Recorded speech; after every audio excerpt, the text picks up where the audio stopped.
Rise of Iron has everything you'd expect from a new Destiny expansion. We got a whole new suite of brand new weapons. We have multiplayer with 3 new maps, got a new mode called Supremacy, got private matchmaking. We needed a raid. I don't think we could have shipped Rise of Iron without a brand new raid.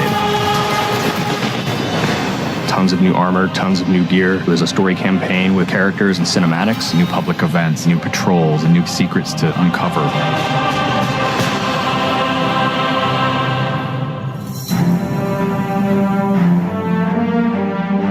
Rise of Iron's about looking at this story that's existed in the Destiny universe, this character, Lord Saladin. I am the lone sentry, and my watch is eternal. It's this journey to understand the past, what happened to these great heroes. The Iron Lords are gone, but our fight is far from over. And through that process, you're saving humanity, you're becoming an Iron Lord yourself, you're getting to wield a giant axe.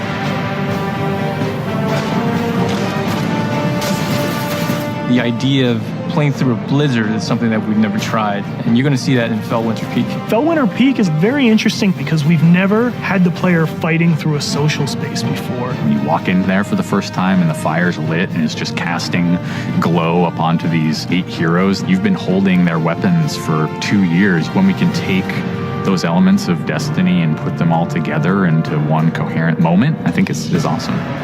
It is time to finish what I began so very long ago. Come, Guardian, help me give my friends the rest they deserve. This is the Guardian's journey with Saladin. He's sending you out into kind of a land that's been forgotten in the Cosmodrome. You're going into Earth, but it's changed. It's actually expanded. You'll see the plague lands, post-apocalyptic sky, there's lava welling up from the ground. We know the Devils have been digging into the Cosmodrome for years. They've been looking for something. Well, what they found is SIVA. It is a nanotechnology that can be used to shape things, but they're not trying to use it to build. They're trying to use it to destroy. They've started mutating their bodies, turning themselves into giant monsters, transforming the landscape, even of the Cosmodrome, into this horrible, burning fortress world. Hell's loose in old Russia. Every second we stand here, SIVA's influence spreads and the Devil Splicers grow more powerful. Keep fighting, Guardian.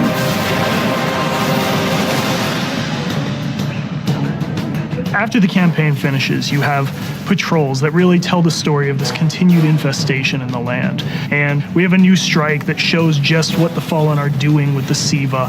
It's this spooky place called the Wretched Eye. There's this really neat boss encounter. A Fallen captain has plucked an eye out of an ogre, affixed it to his weapon, and he's using that to sort of tase you out of your rat hole while this blind ogre just walks around trying to crush you. We also have a few reprise strikes that we're bringing back for players.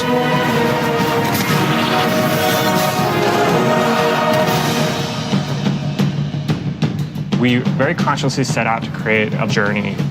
This is arc of claustrophobia, space inside the wall. And then you get on top of it, and it's sort of this amazing breath of fresh air.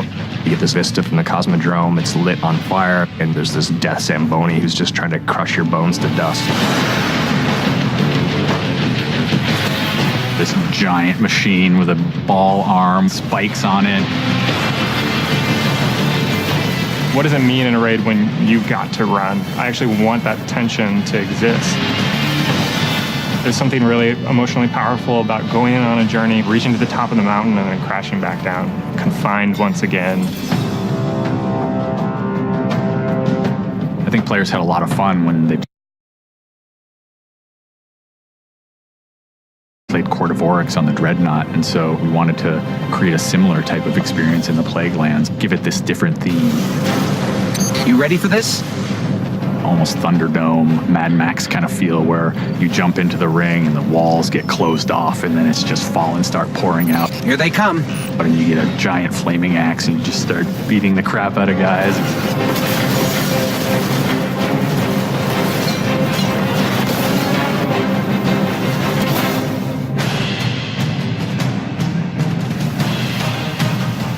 We thought, how can we increase the ways that you express the way you like to play? And what we came up with was putting different talents on the artifacts. The artifacts are these relics of the fallen Iron Lords. So you'll quest to earn one of those, and then your last step of that is taking that artifact to the statue of the fallen Iron Lord, fully empowering that for you to use as a player. Whether it's negating all the dot damage in the Crucible, or whether it's infinite sprint, or turning Fallen onto your side, which is really, really cool, by the way. The artifacts that Tyra offers change every week. So there will always be something new and exciting for players following the campaign.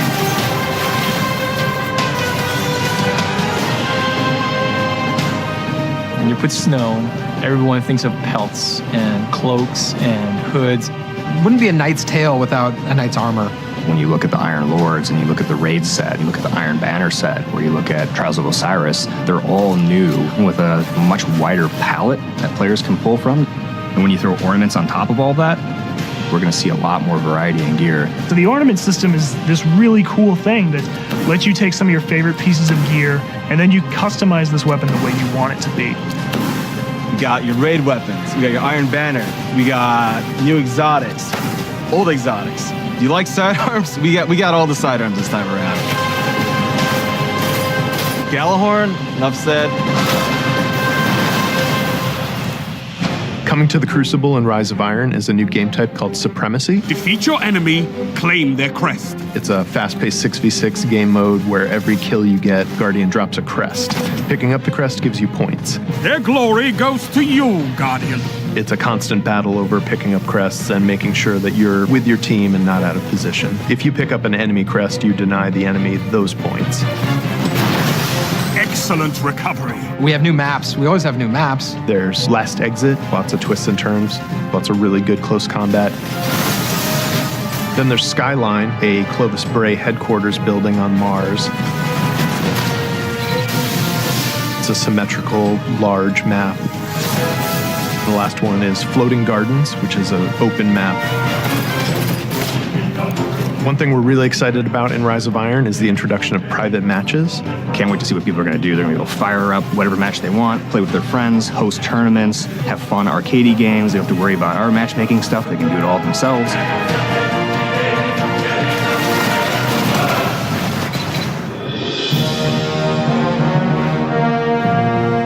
Sometimes when I play and I have headphones on and I'm in that world, I get little chills because it's not just the effects and the amazing graphics, it's the audio that helps reinforce the journey that you're going through.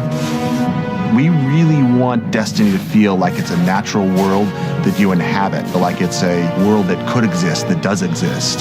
The score is incredibly strong, and the work that the audio team has done on this game, it lights you up. It becomes something bigger than just a mountain and just a fight. It becomes an experience, and you hopefully get lost in it. That sense of fun, that sense of adventure, that sense of the unknown, I want to see that translate to our fans and our players. When you see your character at the end of the campaign, I really, really hope that you feel triumphant and proud, like, wow, I'm becoming an Iron Lord.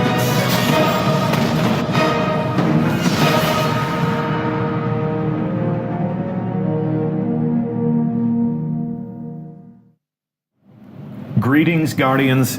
Welcome to the show, and welcome to our own little corner of Gamescom. We're coming to you live from Germany. I'm Deej from Bungie, and I will be the host of this live stream in which we reveal new details about Destiny: Rise of Iron. Or, as they say around these parts, Das Erwachen der Eisernen Lords. I'll get my score from Fuzzle after the show as to whether I pronounced that properly or not. So I hope you enjoyed the new Vidoc. Lots of details for any player of Destiny. Strikes, raids, a new story, rituals, and of course Crucible. Yes. Private matches. Yes, private matches. So we're going to play that Vidoc again at the end of the show.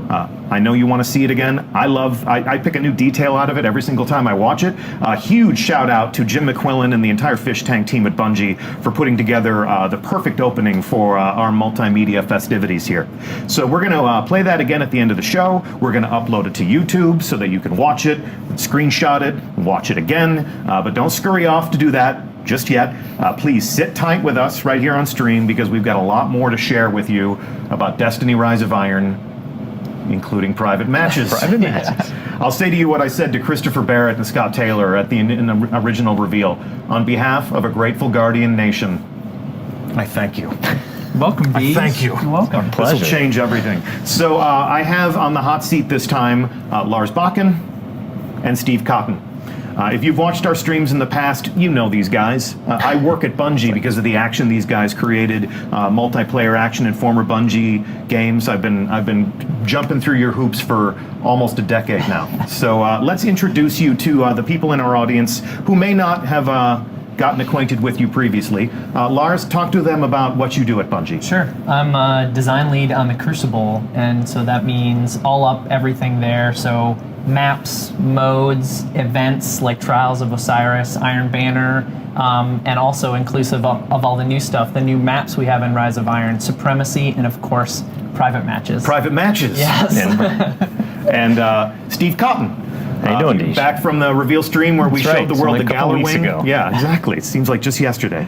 Actually, no, because we took a plane and 4 trains since then. 5 trains. 5 trains. 4 transfers. Well, all that matters is that we're here, we're in Germany, and we're going to meet a lot of great people from the community and talk to them all about Das Erwachen der Eisenlords. Eisenlords. I had it, and then I went for it again, and I screwed it up. Messed it up. Steve Cotton, talk to us about what you do at Bungie. So I'd like Lars. I've been at Bungie for a while. I've worked with Lars on multiplayer experiences that we've created for 12 years or so. But on Rise of Iron, I was the world design lead. Got to work with the level designers and the artists, the mission designers on crafting the worlds that you get to play in and that support the activities that we're offering in Rise of Iron. Interesting. It's an all-encompassing role. I mean, you're not only building the world that we explore in Rise of Iron, you're also working with the teams that are filling it up with action and telling the different stories. I probably should have said that. Right. Yeah, that's exactly. Yeah, I'm here to layer in it's all all about that the context. action. It's all about the, well, it's all about the action. It's about the places you go, the beautiful things that you see, and the nasty The things team's there. amazing, so it's easy. Cool. All right. As we saw in the Vidoc, Destiny Rise of Iron will have many different aspects to entertain just about any sort of Guardian. No matter what you love about Destiny the most, Rise of Iron gives you some more of that stuff. For the rest of this live reveal, we're going to be talking about the Crucible. Yep. So give me the all up on September 20th in Rise of Iron. What am I going to see that's new in the Crucible? Sure. So we're going to have 3 new maps for everyone and 1 additional Sony exclusive map. Okay. We're going to have a brand new mode, Supremacy, which has a couple of variants.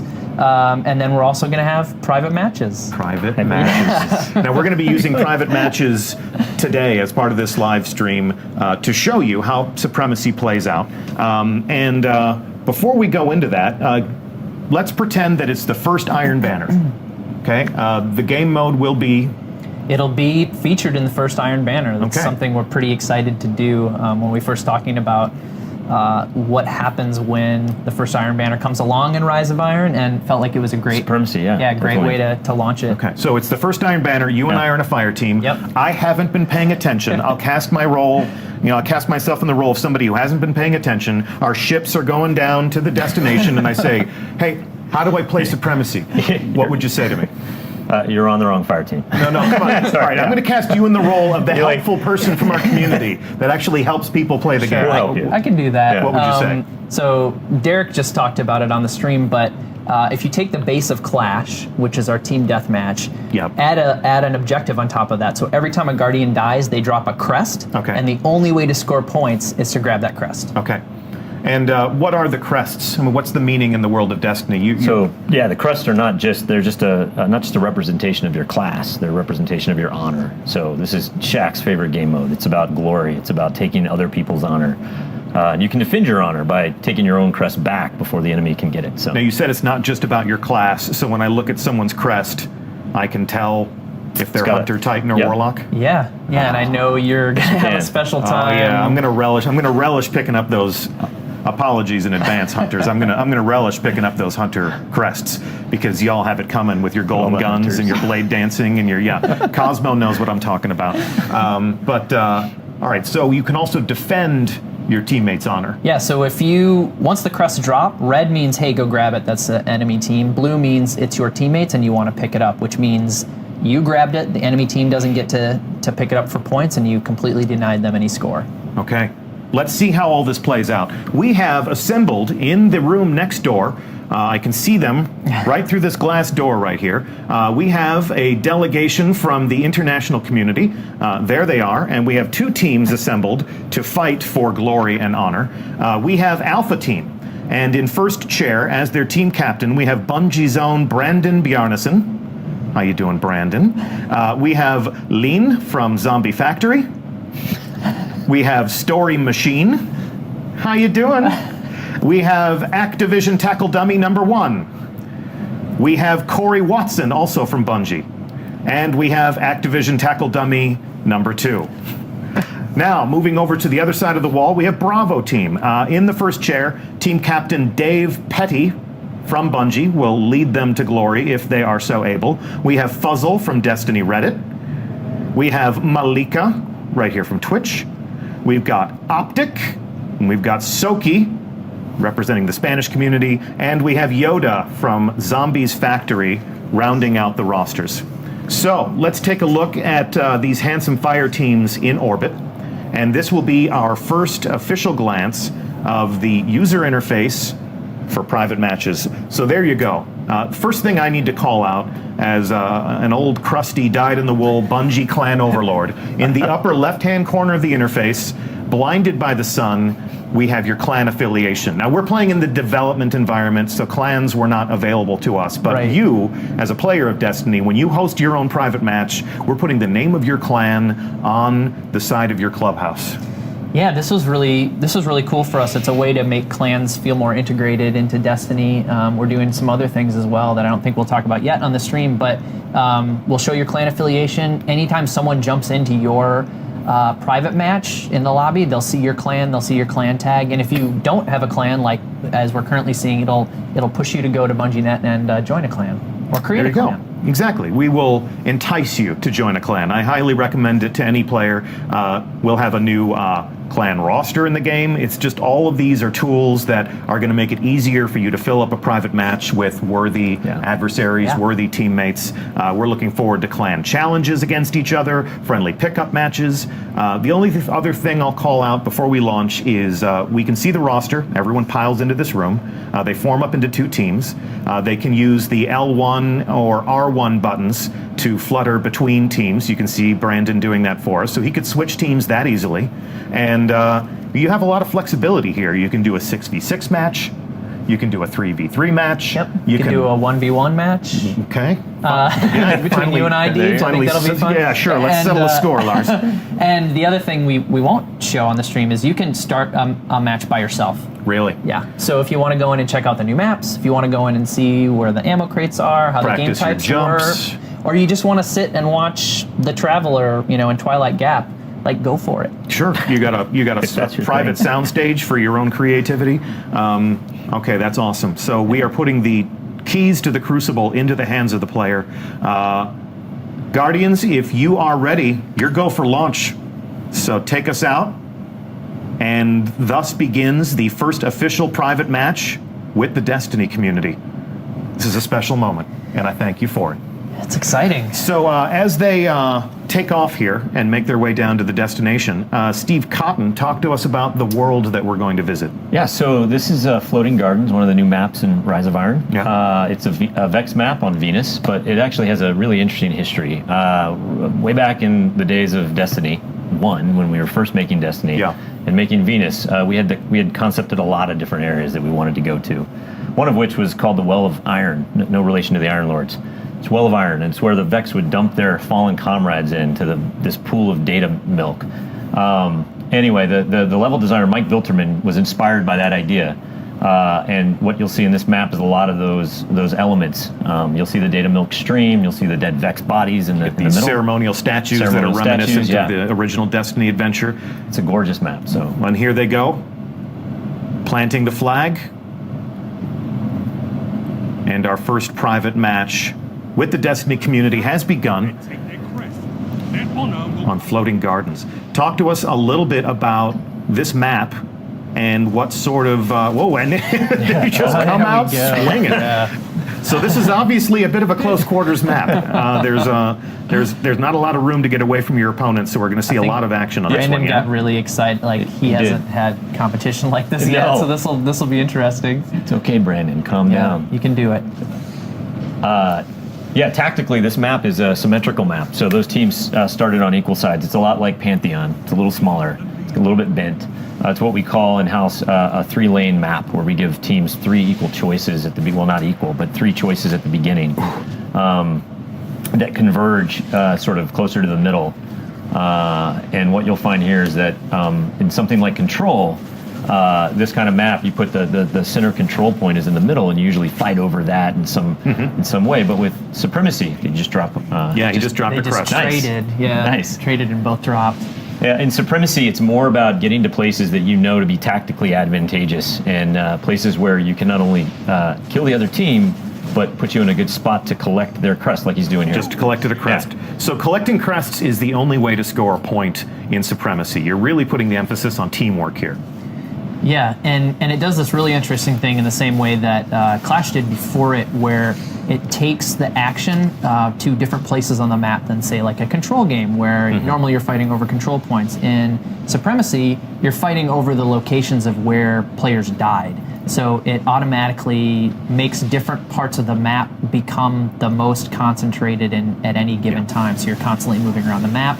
And it also has teams clump up together a little bit more. So you'll see some natural teamwork happening just due to the fact that the only way to score points is to grab those crests. And we see somebody making a sacrifice there, grabbing a crest. And sometimes that's the right thing to do, and sometimes it's not. But like you have to make that call in the moment. I'm going to call out here on the user interface. We can see where the crests are. So if you make a kill, you fail to pick up that crest. When you respawn, you'll know exactly where you left it. Yeah. Yeah. So each kill is worth how many points? A collected crest will be worth 2 points, and we break it up that way because we want to give the person who got the kill some credit, and also the person who picked it up. So if you get a kill and pick up the crest, you're going to get both points. 2 points. Yeah. And if I make a kill and you pick up the crest for me, you'll get 1 point and I'll get another point. Okay. It's still team score. Yeah. So the points go to the entire team. It's just if I get a kill and someone picks it up on my team, you feel like you were part of the whole process. So if you're the type of player that's used to saying, "Hey, bro, you stole my kill," break that habit immediately, because the I team think you'll that be happy You want that them to your collect teammates for you. like grab those crests. Yeah.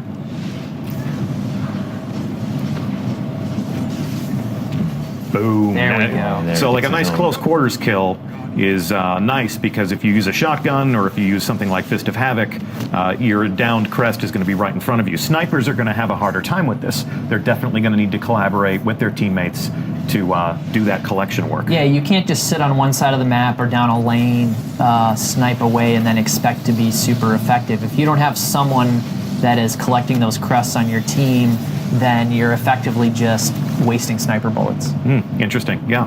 And we can see also that the most skilled teams in this variant are going to hunt in packs. What was it we used to say? The strength of the wolf is the pack. Is the pack. Yes. So obviously you don't want to clump up too much, otherwise you become 2 or 3 free crests.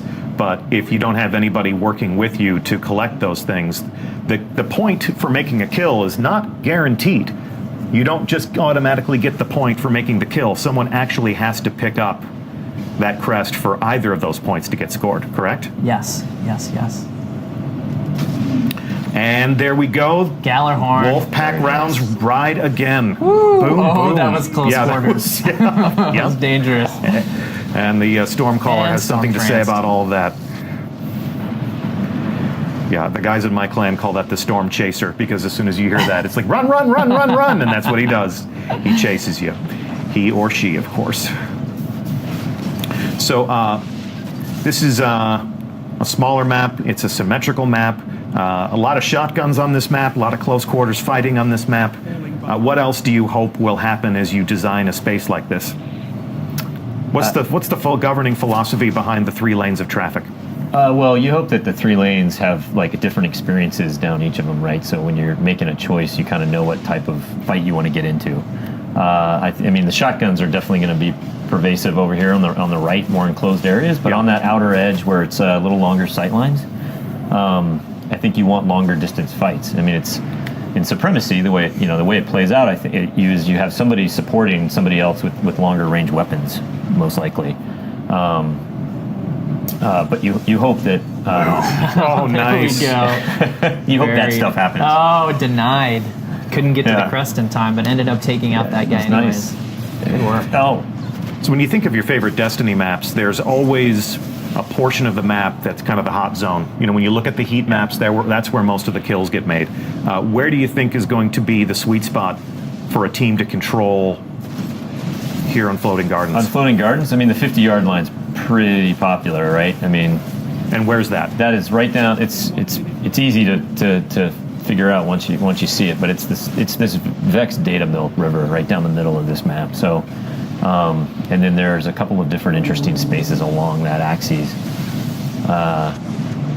They're fighting here right now. He's on it. And so you want to command that area. That would be where all the crest indicators are on the map. That's not a surprise.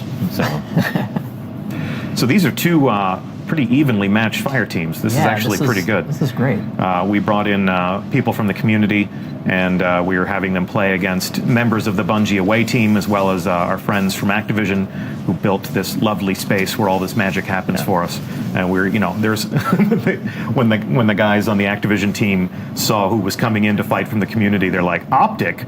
What are you doing to me, man?" It's like, hey, we got some hitters on your team. Don't worry about it. Brandon's got game. He's probably one of the most skilled Bungie employees in the studio, in which case we're definitely going to form up our own Bungie team and get in on some of this private matches action.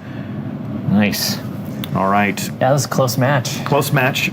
The team that we were spectating lost. And there you have it.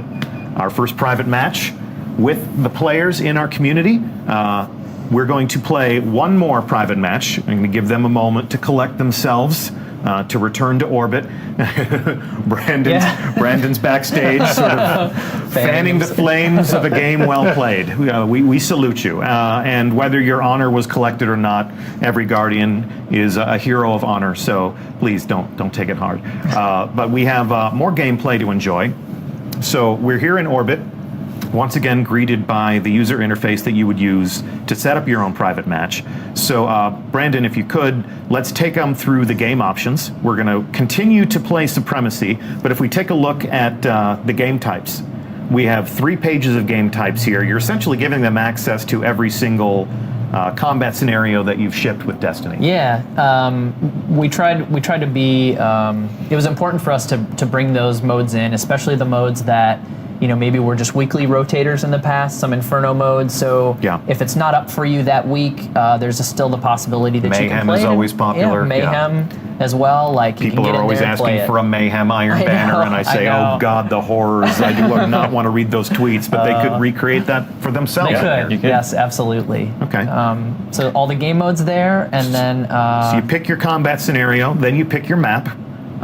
We've shipped a lot of Destiny maps across all the different expansions. Around 30. Dark Below, House of Wolves, Taken King, now Rise of Iron. So they're all in here, so we can page through. Almost 30 maps, up to 30 maps. You're going to see maps in here you haven't seen for a while. Yep, including Skyline, which is a map they've never seen. Yeah, it's a map they've never seen. I was going to say, Deej. Right, so they've never seen that. For the sake of illustration purposes, go ahead and pick First Light. Now watch what happens to the interface. As you can see, we added a couple of options there. Some maps are outside, so we can play with time of day. Some maps are big enough to accommodate vehicles. Right. So talk to me about time of day. I mean, is that just a style choice, or does that actually impact gameplay? It can change gameplay. Yeah. It can change tactically how you play, and in Destiny we do have time of day as an option in the maps, and normally in matchmaking it's just a randomized choice. Yeah. So sometimes you'll get a map at night, sometimes you'll get it midday, sometimes you'll get it in the morning. Yeah. And it was a cool option to give players because it does feel different. Rusted Lands feels different when you're playing at night. Yeah. Even if you're going in there and screenshotting. Yeah. You know, It'll we be used to fun. take pictures of maps all the time and share them with the people in our clan. This is where you stand when we tell you where you're supposed to snipe, you know, so if you need better lighting conditions for those sorts of things, or if you just want to create the right mood, if you're, you know, waging your own tournament on a given theme. And then vehicles, near and dear to my own personal heart. You know, we've talked about the fact that Sparrow Racing League is coming back. It's some of the best fun I've had playing Destiny, and I am really looking forward to seeing who in the community uses this vehicle setting creatively. I've heard tell that there's been a little bit of fun in the playtest labs. Well, we had a take-home test a couple weeks ago, and someone's like, hey, why don't we play 6v6 elimination on Bastion at night with vehicles, and we did, and it was awesome. I mean, it was so crazy, but it was super fun, and so that was just a glimpse of what we think the community will be, you know, toying around with. Well, and with their creativity, Destiny can be things that it never was previously. So we're certainly looking forward to that. So Brandon, take us back up the menu chain there a little bit. We've chosen our map. Actually, we haven't chosen our map. We're not going to play. Choose one. Yeah, where are we going next? We're going to Icarus. Icarus. There we go. So we'll go to Icarus. This is a smaller map, so the considerations about vehicles drop away. We'll take a look at our score limit. You can design your own duration of play. This can be a long match. This can be a short match. And then there is, of course, the time limit. Brandon's pretty optimistic with the score. I know. Yeah. So for our purposes, we wanted these to be 7-minute matches. Yeah. That way we guarantee that the match ends in a timely fashion, but we didn't want it to end sooner, so we pushed out the kill count way out. So that's our logic in creating this private match. Perhaps you'll make different decisions as you start to set up your own private matches. With that, I think we look good, yeah? Is that what we want? Yeah, that looks good. Supremacy on Icarus, score and time. And then finally, we haven't talked about light level. If you're playing with a friend of yours and you're both max light and you want a 1v1 and you want to, you know, you got something to prove, you want to settle some scores, go ahead and turn your light on. That makes this like Trials of Osiris or Iron Banner, where your light score plays a factor in the combat. If you want to turn that off, you want to enjoy your favorite year one weapons again, you want to host your throwback night tournament, you can just disable that stuff. That's what we're doing right now. This is the match that we want to fight, so you can dismiss your options. And once again, we're go for launch. Everyone ready? It's all yours. Take us out. So Icarus, Steve Cotton. All right, Icarus. Yeah. Where are we going? Icarus is it's a Warmind solar collector on Mercury. Okay. Again, the level designers, where they come up. This is a really fascinating story about where they come up with their inspiration, but. They were fascinated by real world technology, these power towers, these heliostat sort of thermal like collectors that exist on Earth. They heat molten salt up to like 1,500 degrees. It's crazy. So what better place to collect solar energy than Mercury? And it's certainly closer. Yeah, it's a little. It's probably. But they and they put it in a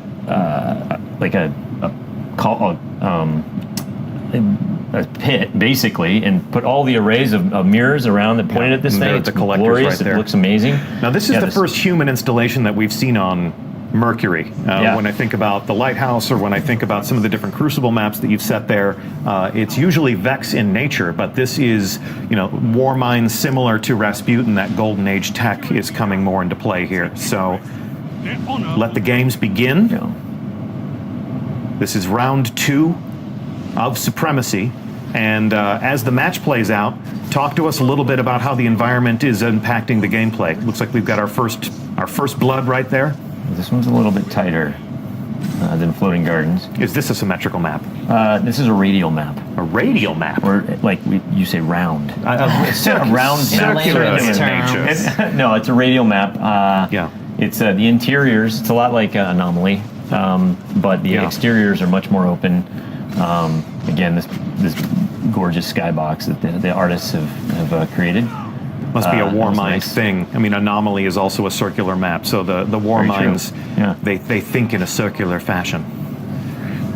All right, picking up those crests, putting points on the board. Nice. Yeah, running the table, sliding into the crest. You get style points for that? No, you don't. But you should. But you sure feel cool doing it. So that was great. That was a denial right there. Yeah. So That could have been a double kill. Instead, so we can see down here in the lower left-hand corner, the user interface is telling us a lot about the combat. We can see Bravo team seizing quests. I want to say quests so bad. Crests. They're seizing the crests. So this just gives you an idea as to who's running the table, who's leading the match. Yeah, there's a couple things going on there too. We have audio cues for taking crests and denying crests. So not only are you seeing it in the kill feed down there, but you're also hearing it as well. So we want to have multiple ways that information is conveyed. Our chat room is also observing the fact that there are new medals, which is yes. I really meant to keep a sharper eye on chat to see how they were enjoying the fun, but amidst all the excitement, I forgot to look down. So hey, chat, sorry about that. Lazy Summerstone, you called it. New medals 3 hours sleep in Supremacy. 3 hours sleep, 1 airplane, 4 trains. I did see that right there. 5 trains that guy's each. got 5 trains. Yeah, I just saw it. So should we talk about artifacts? We should talk about artifacts because I just saw that. I did too. So this is Brandon, right? He's playing. He's running. Yeah, he's running the hand cannon. Yeah, so he's got the artifact Memory of Perun equipped, which highlights enemies. The ones that are low on health, it highlights red, and the ones that are full on super, it highlights yellow.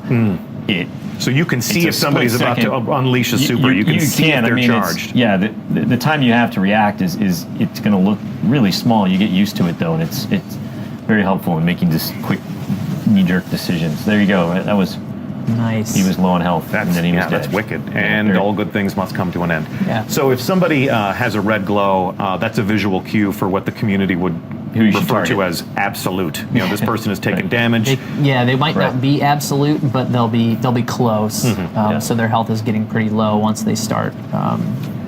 We also just saw a tiny glimpse of one of the other artifacts as well. Did you see that? That was that Stormcaller's not going to be happy.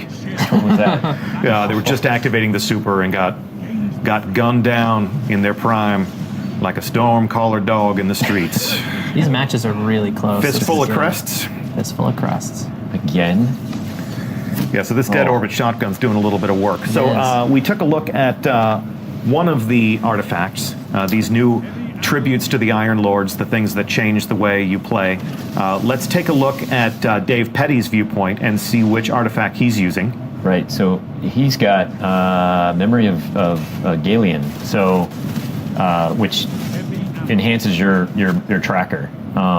Basically gives you third eye on your primary, so it stays up all the time, and also gives you more granularity in the pie wedges, so you have more accuracy. Okay, so give you extra information. Wait too, like ammo location. And you can see all the ammo and the objectives show up.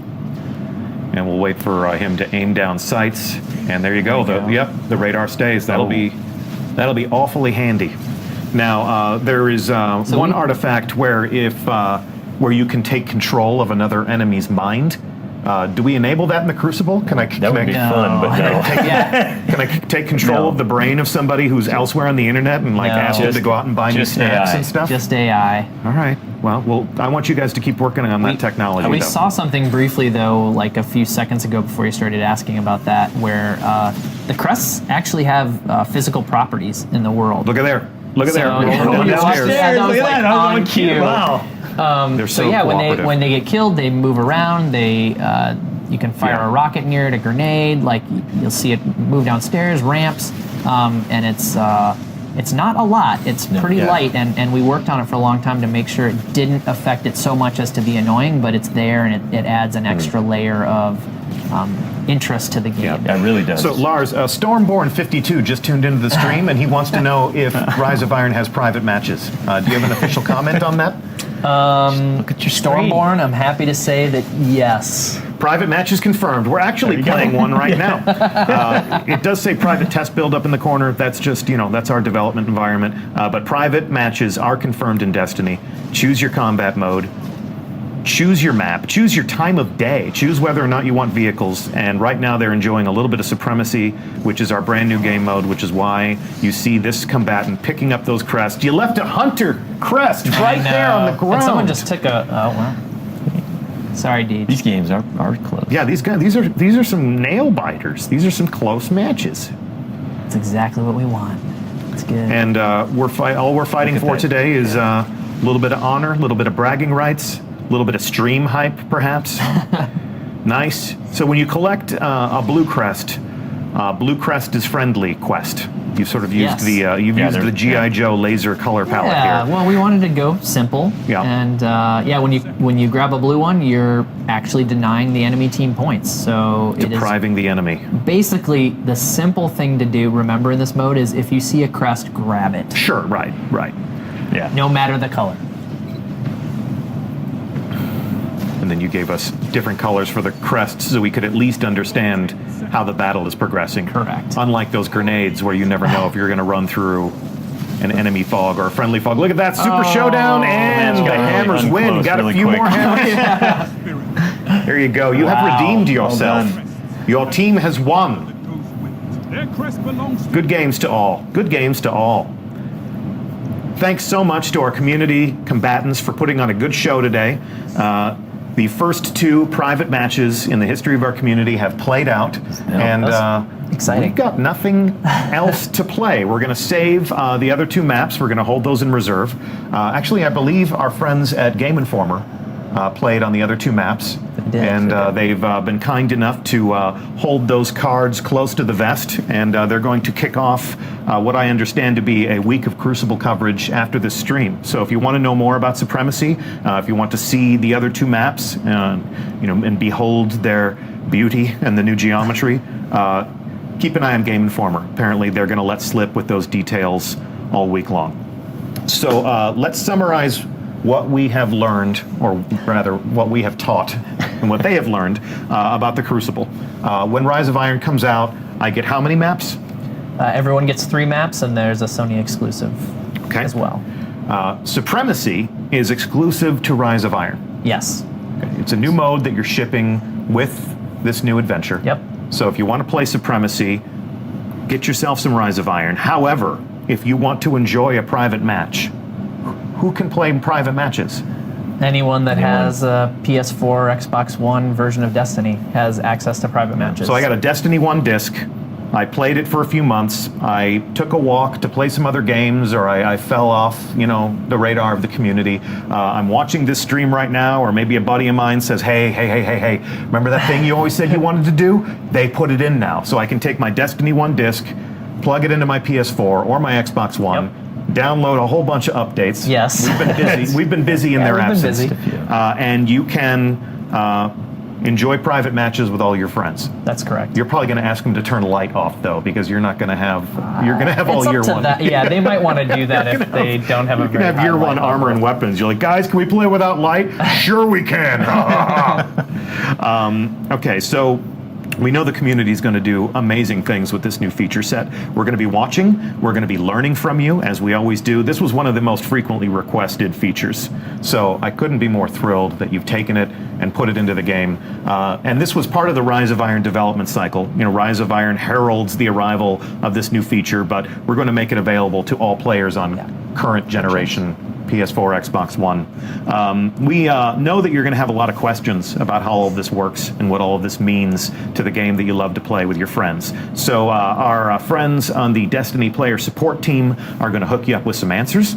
If you make your way to Bungie.net, there will be some support articles that are going live with a brand new blog article, essentially talking about private matches and the new game options that you can use to structure your own engagements.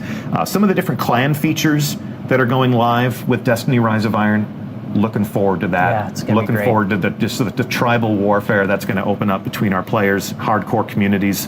Looking forward to showdowns between Invigorate and Rezo and just like the whole thing. It's going to be awesome.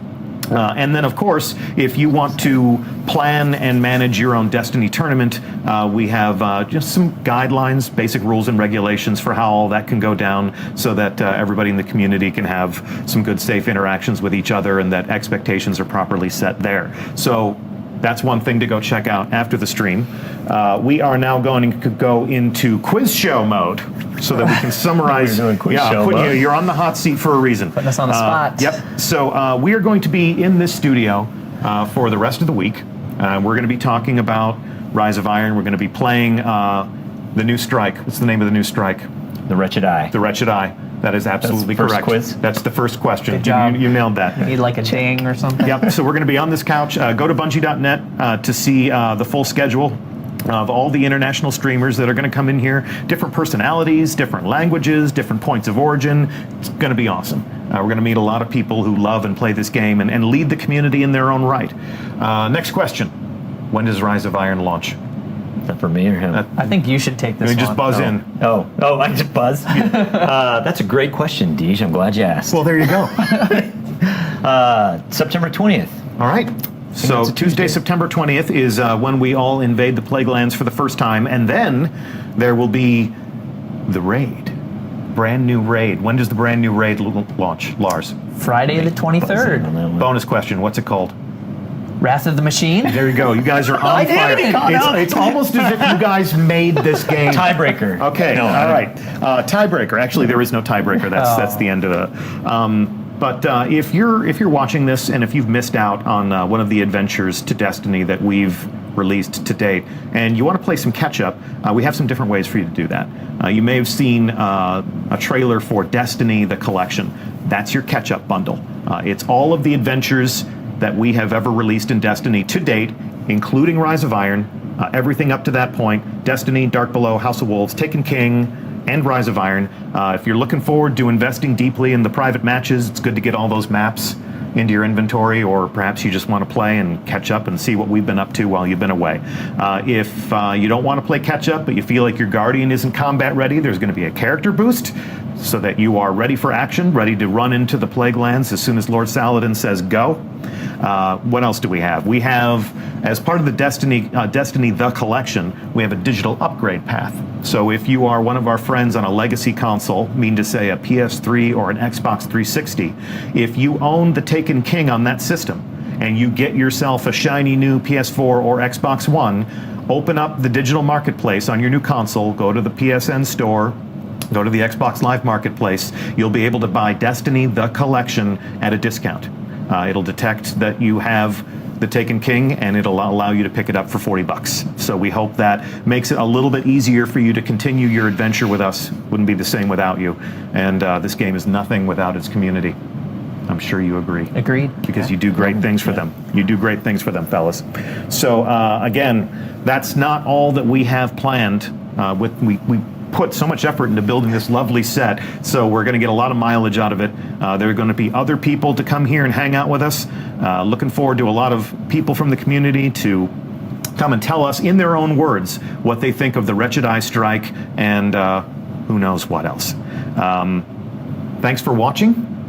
Thank you, gentlemen, for taking 5 trains to be with us here in Cologne and to show us everything that you've been working on. Thank you to our guest community combatants in the next room. You guys were awesome.